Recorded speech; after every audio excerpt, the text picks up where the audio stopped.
안녕하세요 여러분, 유튜브 12일차 해피영희입니다.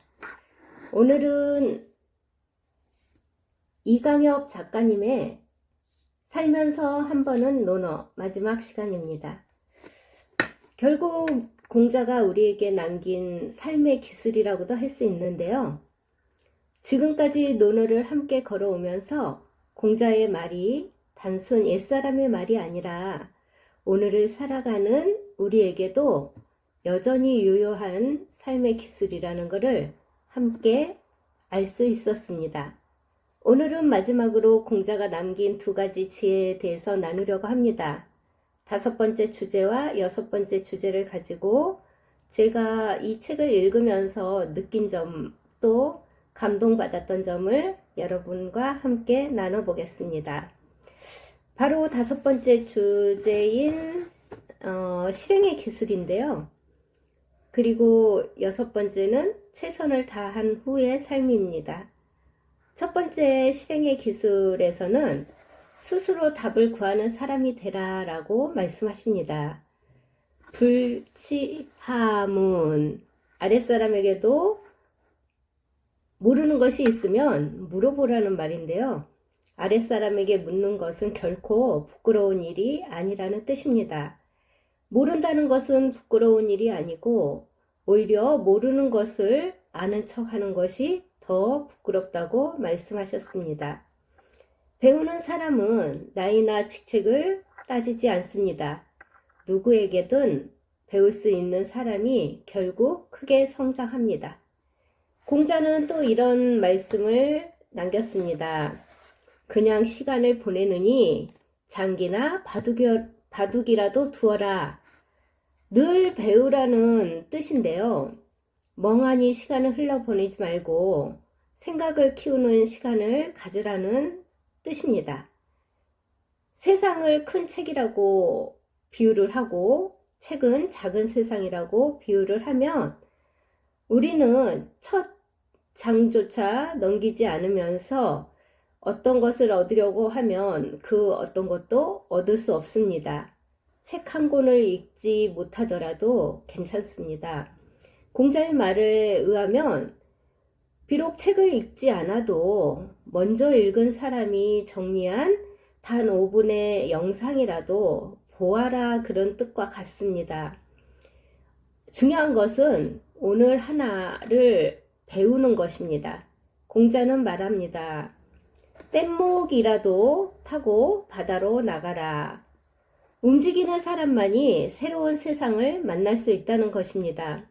그리고 사람으로 태어났으면 제비도 아는 것을 몰라서는 안 된다고 말씀하십니다. 세상을 향한 호기심, 배우려는 마음, 그것이 사람을 사람답게 만듭니다. 잘못에서도 배우는 사람, 사람은 누구나 실수를 합니다. 하지만 같은 실수를 반복하는 사람과 실수에서 배우는 사람의 인생은 완전히 다릅니다. 공자는 실패도 훌륭한 스승이라고 말씀하셨습니다. 그 다음 좋은 것을 가까이 하라라고 말씀하셨는데요. 사람은 함께하는 사람을 닮아갑니다. 공자는 가까이 해야 할 사람으로 정직한 사람, 성실한 사람, 그리고 많이 배우고 아는 사람을 말했습니다. 반대로 공자는 버려야 할 사람, 멀리해야 할 사람도 이야기했습니다. 겉만 화려한 사람, 아부를 잘하는 사람, 말만 번지르르하게 잘하는 사람, 이런 사람들을 가까이 하지 말라고 하셨습니다. 내 주변 사람이 곧 나의 미래가 됩니다. 그 다음 마지막 주제인데요. 최선을 다한 후에 내려놓아라 라는 주제입니다. 공자는 평생 노력을 한 사람입니다.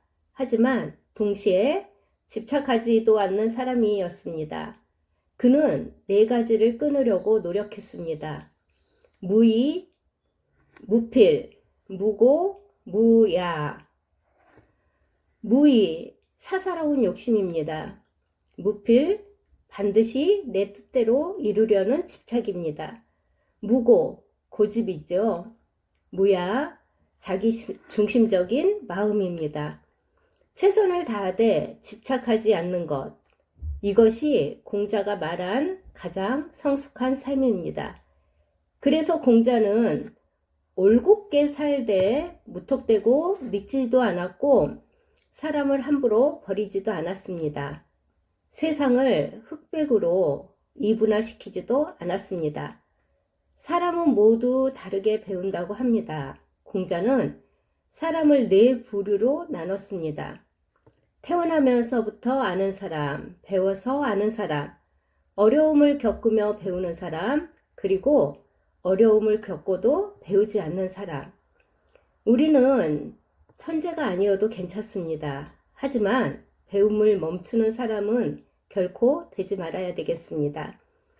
공자가 평생 걸어온 길을 보면 15에는 배우기로 뜻을 세웠고 이립입니다. 30에는 흔들리지 않았습니다. 40에는 미혹되지 않았고요. 50에는 하늘의 뜻을 알았습니다. 지천명이죠. 60에는 어떤 말을 들어도 귀가 순해졌습니다. 제가 바로 그 단계인데요. 이순입니다.